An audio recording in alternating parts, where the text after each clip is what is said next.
अस्सलाम वालेकुम नाज़रीन, यहाँ पर आपको एक ब्रेकिंग न्यूज़ से आगाह करते चले। पाकिस्तान अंडर-19 एशिया कप के सेमीफाइनल में पहुँच गया। हम आपको मुकम्मल अपडेट से आगाह करेंगे। इससे पहले अगर आप हमारे चैनल पर न्यू हैं या पहली बार विजिट कर रहे हैं तो चैनल सब्सक्राइब करें, साथ दिए गए बेल आइकन को ऑल पर कर दें ताकि हर नई आने वाले वीडियो आप तक बआसानी पहुँचती रहे। तो आपका कीमती वक्त ज़ाय किए बगैर चलते हैं वीडियो की तरफ। Dubai daily news.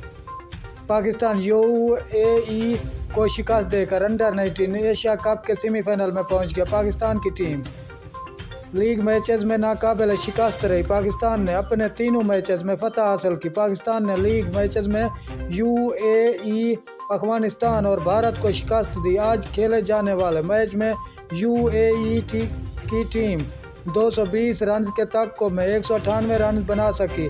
पाकिस्तान की जानिब से कप्तान कासिम अकरम ने 50 रन की इनिंग खेली और 3 खिलाड़ियों को आउट किया।